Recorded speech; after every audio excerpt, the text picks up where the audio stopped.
الحمد لله وكفى وسلام على عباده الذين اصطفى أما بعد فأعوذ بالله من الشيطان الرجيم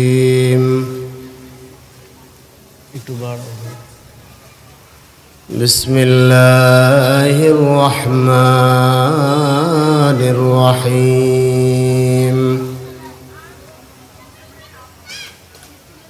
ما كان محمد أبا أحد من رجالكم ولكن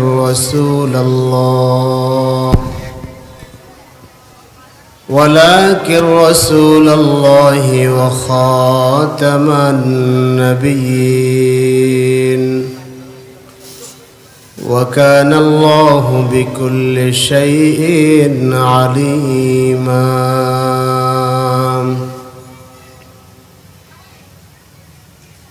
وعن أنس بن مالك رضي الله تعالى عنه قال رسول الله صلى الله عليه وسلم إن الرسالة والنبوة قد انقطعت فلا بعدي نبيا ولا رسولا أو كما قال النبي صلى الله عليه وسلم اللهم صل على سيدنا ونبينا وشفيعنا وحبيبنا ومولانا محمد صلى الله تعالى عليه وعلى آله وأصحابه وبارك وسلم سبحانك لا علم لنا إلا ما علمتنا إنك أنت العليم الحكيم ঐতিহ্যবাহী দ্বীনি দ্বারা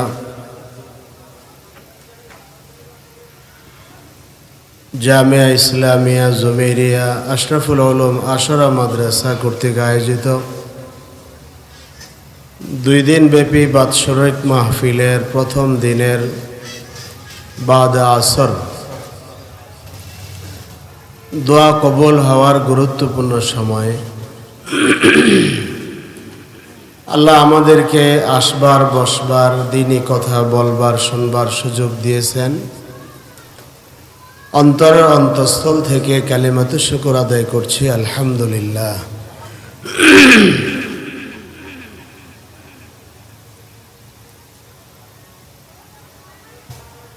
মিশকাত শরীফের বাবু সাওয়াবি হাজিহিল উম্মাহ এই অধ্যায়ের শেষ হাদিস আনতুম তুতিম্মুনা সাবঈনা মিল্লাতান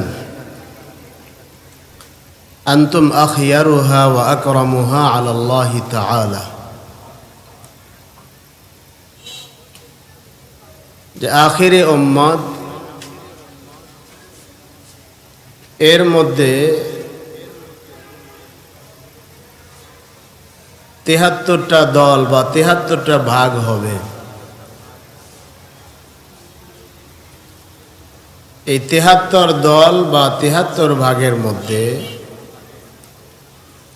একটা দল নাজাত প্রাপ্ত হবে, মুক্তি পাবে, জান্নাতবাসী হবে।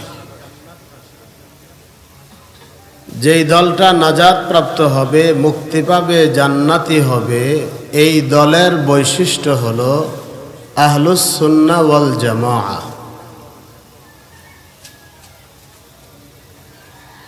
আল্লাহর জান্নাতের মালিক হবে আহলুস সুন্নাহ ওয়াল জামাআহ। আর আহলুস সুন্নাহ ওয়াল জামাআহ এনাদের আদর্শ মতাদর্শ হলো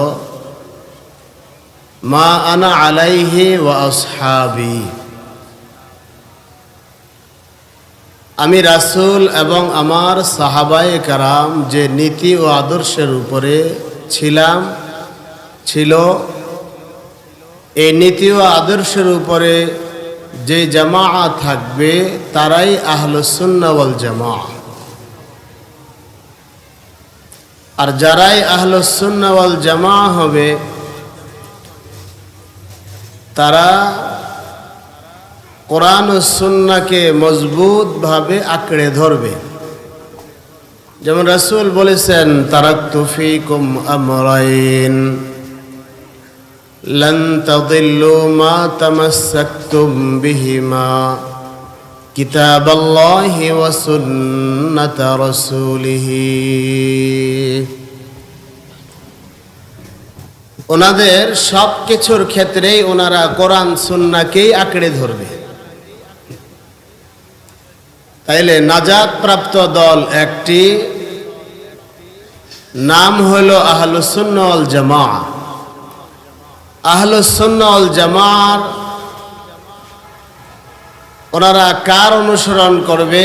মা আনা আলাইহি ওয়া আসহাবি, রাসূল এবং সাহাবায়ে কেরামের অনুসরণ করবে।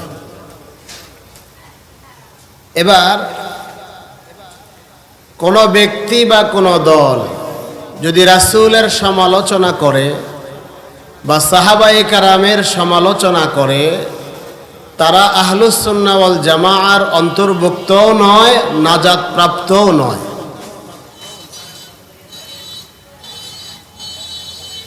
আমাদের দেশে মির্জা গোলাম আহমদ কাদিয়ানী এবং তার অনুসারী অর্থাৎ কাদিয়ানী সম্প্রদায়কে রাষ্ট্রীয়ভাবে সাংবিধানিকভাবে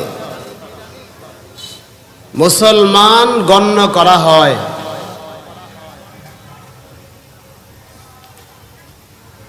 কেন? যেহেতু তারা তাদের আইডি কার্ড, জন্ম নিবন্ধন কার্ড নিজেদেরকে মুসলমান হিসেবে পরিচয় দেয়, রাষ্ট্র তাদেরকে মুসলমান মনে করে, সংবিধানও তাদেরকে মুসলমান মনে করে। কিন্তু সত্যিকার অর্থে মির্জা গোলাম আহমদ কাদিয়ানী এবং তার অনুসারীরা কেউই মুসলিম নয়, মুসলমান নয়। কেন মুসলমান নয়? কারণ হলো মির্জা গোলাম আহমদ কাদিয়ানী 1900 থেকে 1908 এই 8 বছরের মধ্যে সে নিজেকে মিথ্যা নবুয়তের দাবি করেছে যে সে একজন নবী, এবং তার বিভিন্ন কিতাবের মধ্যে সে প্রমাণ করার চেষ্টা করেছে যে সে একজন নবী।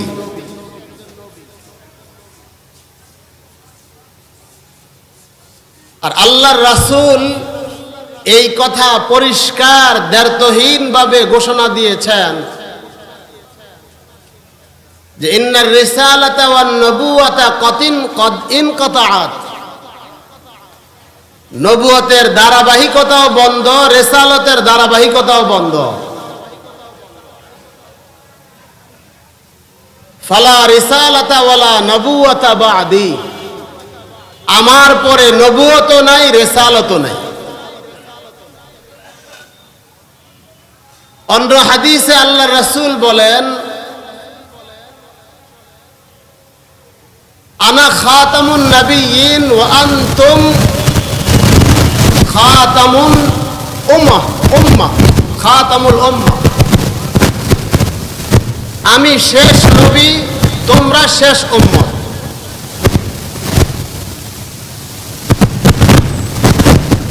মির্জা গোলাম আহমদ কাদিয়ানী দুররে মানসুর হাদিসের এক কিতাবের একটা হাদিস উদ্ধৃত করে এবং তার অনুসারীরা আলেম ওলামাদের সামনে চ্যালেঞ্জ হিসাবে পেশ করেছে যে মুহাম্মদ সাল্লাল্লাহু আলাইহি সাল্লামের পরও নবী হতে পারে, নবী আসতে পারে, থাকতে পারে। দলিল কি?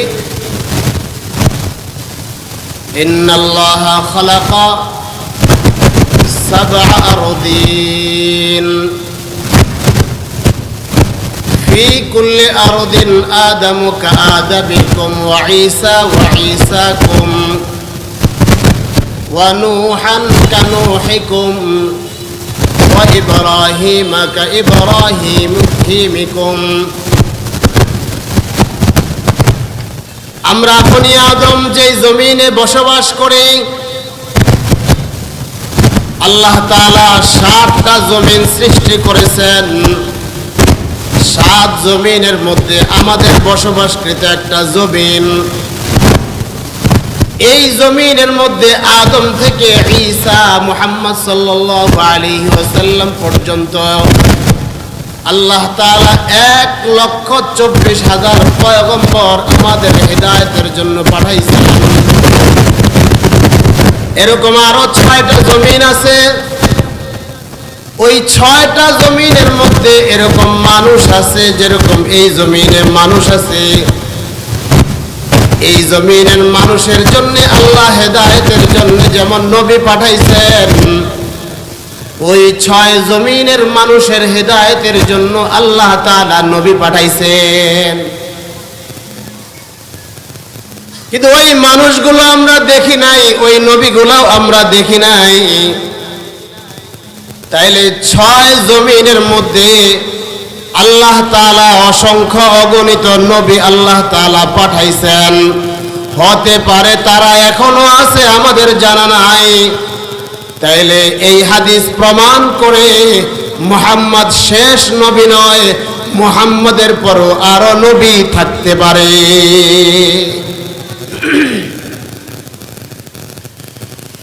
এই হাদিসটা মির্জা গোলাম আহমদ কাদিয়ানীর অনুসারীরা অনেক আলেমদের সামনে চ্যালেঞ্জ হিসাবে পেশ করেছে, কিন্তু কোন আলেম চ্যালেঞ্জ গ্রহণ করে নাই, জবাব দিতে পারে নাই। হাদিস যখন হুজ্জাতুল ইসলাম কাসেম নানুতুবি রহমতুল্লাহি আলাইহি, যিনি দারুল উলুম দেওবন্দের প্রতিষ্ঠাতা, ওনার কাছে যখন চ্যালেঞ্জটা আসছে, তিনি চ্যালেঞ্জ গ্রহণ করছেন। হুজ্জাতুল ইসলাম কাসেম নানুতুবি রহমতুল্লাহি আলাইহি এমন একজন শখসিয়ত, ব্যক্তিত্ব, যিনি মাহয়ুস সুন্নাহ, সুন্নতের জিন্দাকারী, কামিউল বিদআহ, বিদআতের মূলোৎপাটনকারী, যিনি বাতিলের মোকাবেলায়, ইংরেজদের মোকাবেলায় সমস্বরে সশরীরে যিনি অস্ত্র নিয়ে লড়াই করেছেন, যুদ্ধ করেছেন। এই বাংলার ভূমি স্বাধীনতার সূর্য দেখতে পেয়েছে, এটাও কাসেম নানুতুবির অবদান। পাকিস্তান আর হিন্দুস্তান আজাদিয়তের পিছনে কাসেম নানুতুবির অবদান। কাসেম নানুতুবি হাদিসের ব্যাখ্যায় তাহযীরুন নাস একটা কিতাব লিখছেন। মাত্র 40 পৃষ্ঠার কিতাবটা তাহযীরুন নাস, শুধুমাত্র এই হাদিসটার ব্যাখ্যা দেওয়ার জন্য তিনি কিতাবটা রচনা করেছেন। ওই কিতাবের মধ্যে তিনি উল্লেখ করেছেন, পূর্ব দিগন্ত থেকে যখন সূর্য উদিত হয়, সূর্যের আলো যখন পৃথিবীর প্রত্যেকটা বস্তুর উপরে এসে পড়ে যায়, তখন দেখা যায় প্রত্যেকটা বস্তু আলোহীন ছিল না, কিন্তু আলোকিত হয়ে যায়। প্রত্যেকটা বস্তুর মধ্যে একটা নিজস্ব আলো দেখা যায়। কিন্তু হাকিকত হলো, বাস্তবতা হলো, ওই বস্তুর কোনো আলো নাই। যেমন সূর্যের আগে, সূর্য উঠবার আগে এটা যেমন আলোহীন ছিল, রাতের অন্ধকার ছিল, রাতের অন্ধকার কারণে বস্তুটাও অন্ধকার ছিল। দিনের আলোতে, সূর্যের আলোর কারণে বস্তুটা যেমন আলোকিত হয়ে গেছে, বস্তুটার নিজস্ব কোনো আলো নয়, বরং সূর্যের আলোর ফোকাস। ঠিক তদ্রুপ আল্লাহ তাআলা সমস্ত রূহকে সৃষ্টি করবার আগে সর্বপ্রথম আল্লাহ তাআলা সাইয়্যিদুল কাউনাইন, সাইয়্যিদুল আম্বিয়া, মুহাম্মদ আরবি সাল্লাল্লাহু আলাইহি ওয়াসাল্লামের রূহ মুবারক আল্লাহ সৃষ্টি করেছেন। সুবহানাল্লাহ বলেন। এরপরে সমস্ত নবীদের রূহগুলো আল্লাহ সৃষ্টি করেছেন। সমস্ত নবীদের রূহগুলোকে একসাথে করবার পর আল্লাহ তাআলা সমস্ত রূহের কাছে একটা স্বীকৃতি নিয়েছেন। ওই স্বীকৃতিটা হলো খতমে নবুয়তের স্বীকৃতি। সমস্ত নবীদের রূহগুলো স্বীকৃতি দিয়েছে আল্লাহর পয়গম্বরের পরে কিয়ামত পর্যন্ত আর কোন নবী আর রাসূল আল্লাহ সৃষ্টি করবেন না, পাঠাবেন না। সমস্ত নবীরা এই স্বীকৃতিটা দেওয়ার পরে আল্লাহ ওনাদেরকে নবুয়ত আর রিসালাত দান করেছেন। আল্লাহু আকবার। আল্লাহ বলেন ওয়াইযা আখাযনা মিসাকান নাবিয়িনা লামা আতাইতুকুম মিন কিতাব মিন কিতাবিন ওয়া হিকমা সুম্মা জাআকুম রাসূলুম মুসাদ্দিকুন লিমা মাআকুম লাতু'মিনুন্না বিহি ওয়া লাতানসুরুন্না ক্বালা আ'আকরারতুম ওয়া আখাযতুম আলা যালিকুম ইসরি ক্বালু আ'আকরারনা ক্বালা ফাশহাদু ওয়া আনা মা'আকুম মিনাশ শাহিদিন। সব নবীদের রূহগুলোকে আল্লাহ একসাথে করে আল্লাহ প্রত্যয় চেয়েছেন, অঙ্গীকার চেয়েছেন, বলো আমার আখেরি পয়গম্বর মুহাম্মদের পরে আর কোন নবী নাই। সমস্ত নবীদের রূহরা বলে উঠল মুহাম্মদ সাল্লাল্লাহু আলাইহি সাল্লামের পরে আর কোন নবী নাই। বলেন মুহাম্মদ সাল্লাল্লাহু আলাইহি সাল্লামের পরে আর কোন নবী নাই। বলেন নবীর পরে নবী নাই। কথা কেন? নবীর পরে নবী নাই, নবীর পরে নবী নাই। এই কথাটা আমরা বলছি এমন নয়। আল্লাহ তাআলা আসমান জমিন বানানোর আগে সমস্ত নবীদের রূহগুলোকে একসাথে করে তারপরে অঙ্গীকার নিয়েছেন, এটা ওয়াদা করো, বলো নবীর পরে নবী নাই, রাসূলের পরে মুহাম্মদের পরে আর কোন রাসূল নাই। আল্লাহু আকবার বলেন জোরে করে। রাসূলের পরে আর কোন রাসূল নেই, নবীর পরে আর কোন নবী নেই। সুতরাং কিয়ামতের আগ পর্যন্ত আল্লাহ রাসূলের কথা অনুযায়ী 30 জন মিথ্যা নবুয়তের দাবি করবে। যেই করবে সে নবীরও ভণ্ড। আওয়াজ করে কয় না, নবীরও ভণ্ড, ভণ্ড ভণ্ড। কথা কোন? ভণ্ড। সে নবী হতে পারে না। আল্লাহ তাআলা অঙ্গীকার নিছেন সমস্ত নবীদের রূহ থেকে। অঙ্গীকার দিবা নবুয়ত পাইবা, অঙ্গীকার দিবা রিসালাত পাইবা। তাইলে সমস্ত আদম থেকে ঈসা পর্যন্ত নবুয়ত আর রিসালাত পাওয়ার জন্য শর্ত ছিল আল্লাহর রাসূলের শেষ নবী মেনে নেওয়া, শর্ত ছিল আল্লাহর রাসূলের সাহায্য করা, শর্ত ছিল আল্লাহর রাসূলের শক্তি যোগানো।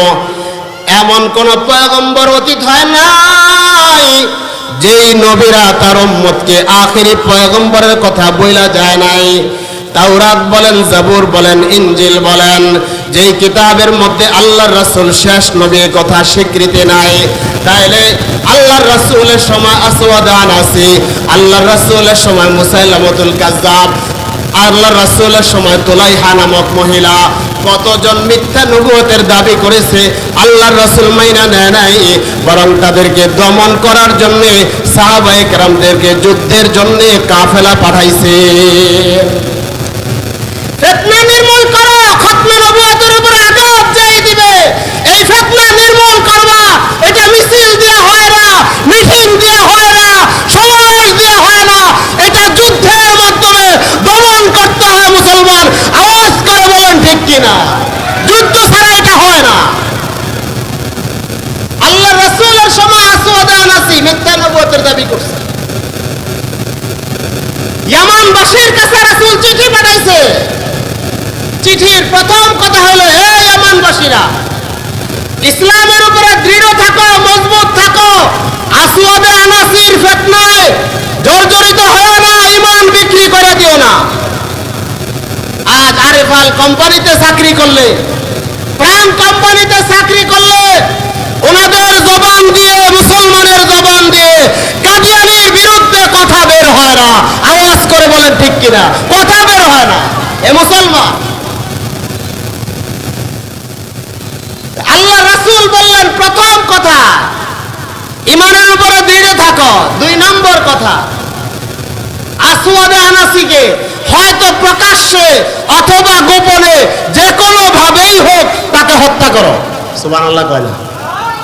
তাহলে খতমে নবুয়তের চাদরের উপরে কোন নাফরমান যদি আক্রমণ করে, কোন কুলাঙ্গার যদি আক্রমণ করে, কোন কাফের যদি আক্রমণ করে, তার শাস্তি হত্যা। কথা বল, তার শাস্তি কি? এটা নির্ধারণ করছে কে? আল্লাহর রাসূল স্বয়ং নিজে। যে আসওয়াদে আনাসিকে হয়তো সশরীরে যুদ্ধে নামানো, তাকে হত্যা করো, অথবা গোপনীয়ভাবে হলেও তাকে হত্যা করো। আলহামদুলিল্লাহ, ফিরোজে দাইলামি রাদিয়াল্লাহু তাআলা আনহু গোপনে পেছন দরজা দিয়ে রাতে ঘরে ঢুকছেন কয়েকজন নিয়ে, ঘরে ঢুকে তারপরে তাকে হত্যা করেছেন। আল্লাহু আকবার বলেন। ফিরোজে দাইলামি রাদিয়াল্লাহু তাআলা আনহু আসওয়াদে আনাসিকে হত্যা করার পর সংবাদটা রাসূলুল্লাহ সাল্লাল্লাহু আলাইহি ওয়াসাল্লামের কাছে পৌঁছে দিয়েছেন। যেই দিন সংবাদটা পৌঁছান, এর পরের দিন আল্লাহ রাসূল দুনিয়া থেকে বিদায় নিয়ে গেছেন। সুবহানাল্লাহ কয়। ইন্তেকালের আগের দিন আসওয়াদে আনাসির ফিতনাকে নির্মূল করা হয়েছে। খতমে নবুয়তের চাদরের উপরে যারা যখন আক্রমণ করবে, আল্লাহ রাসূল এটা নির্দেশনা দিয়েছেন। এটার পথ আর পদ্ধতি মিছিল মিটিং দিয়া সমাবেশ দিয়া হবে না। এটার পদ্ধতি একটাই, তাকে জমিনে বসতে দেওয়ার কোন সুযোগ, কোন অধিকার তার থাকতেই পারে না। আওয়াজ করে বলেন ঠিক কিনা? কোন অধিকার তার থাকতে পারে না। মুসাইলামাতুল কাজ্জাব নবম হিজরিতে মুসলমান হয়েছে, রাসূলের কাছে আইসা মুসলমান হইয়া যখন ইয়ামানে আবার ফিরে গেছে, যাইয়া রাসূলের কাছে চিঠি লিখছে। চিঠির ভাষ্য হলো মিন মুসাইলামা রাসূলিল্লাহ, নাউজুবিল্লাহ কোন। এ বলতেছে আল্লাহ রাসূল মুসাইলামার পক্ষ থেকে, নাউজুবিল্লাহ, ইলা মুহাম্মদ রাসূলিল্লাহ সালামুন আলাইক আম্মা বাদ ফাইন্না লি শিরকাতুম মাক। তোমার সঙ্গে আমার একটা বোঝাপড়া আছে মুহাম্মদ। কি বোঝাপড়া?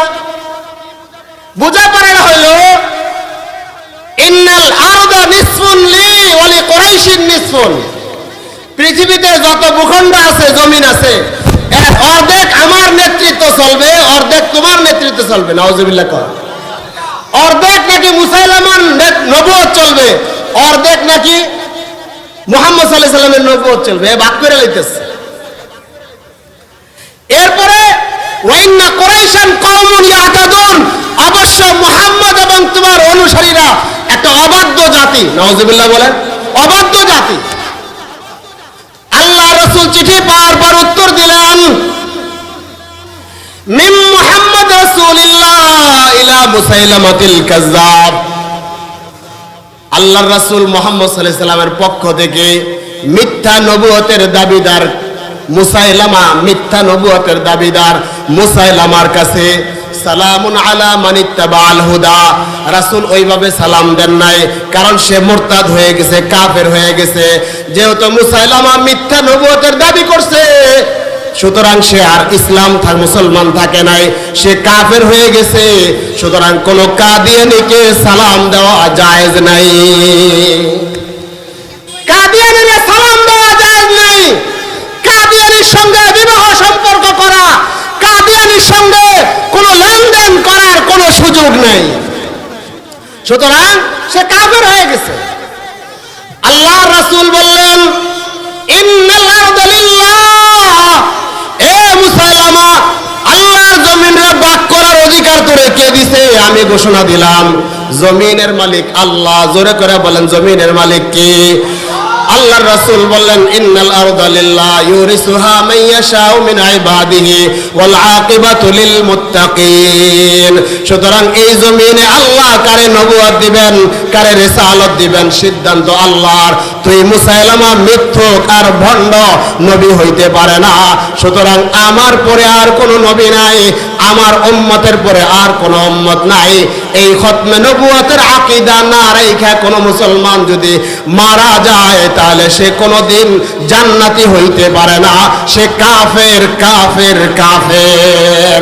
ঠিক কিনা বলেন, ঠিক কিনা বলেন? তাহলে আগামী শনিবার সারওয়ার্দী উদ্যানে উলামায়ে কেরামের নেতৃত্বে, মুসলিম মিল্লাতের নেতৃত্বে খতমে নবুয়তের চাদরের উপরে কাদিয়ানী যে হামলা করেছে তার প্রতিবাদের জন্য আমরা হয়তোবা তাদেরকে হত্যা করতে পারছি না, কিন্তু মৌখিক এই প্রতিবাদের জন্য মাদ্রাসার পক্ষ থেকে হাফেজে কেরাম ছাত্রদের নেতৃত্বে ইনশাআল্লাহ আমরা প্রতিবাদের জন্য যাব। হাসরের ময়দানে পয়গম্বর সাল্লাল্লাহু আলাইহি সাল্লামের সামনে এই কথা বলতে পারবো, এ আল্লাহর পয়গম্বর আপনি যে শেষ নবী, এটা স্বীকৃতির জন্য, এটা স্বীকার করার জন্য আমি সরওয়ার্দী ময়দানেও সশরীরে আমি উপস্থিত হয়েছি, প্রতিবাদটুকু করেছি, নিজের জান ও মাল নিয়ে, ইজ্জত আবরু নিয়ে আল্লাহ রাসূলের মুহাব্বতের জন্য যাওয়ার জন্য কারা কারা তৈরি আছেন হাতটা দেখান। ইনশাআল্লাহ শনিবার বাদ ফজর মুত্তাসিল আল্লাহর নবীর মুহাব্বতে খতমে নবুয়তের চাদর হেফাজতের জন্য সাহাবায়ে কেরাম জীবন দিয়েছেন, বয়স্ক সাহাবায়ে কেরাম জীবন দিয়েছেন এই খতমে নবুয়তের ফিতনা নির্মূল করার জন্য। আমরা বুঝি একটু নিজের জান, নিজের একটু মাল আমরা আল্লাহর জন্য কোরবানি করতে পারবো না ইনশাআল্লাহ? আল্লাহ তৌফিক দান করেন। ওয়া আখিরু দাওয়ানা আনিল হামদুলিল্লাহি রাব্বিল আলামিন।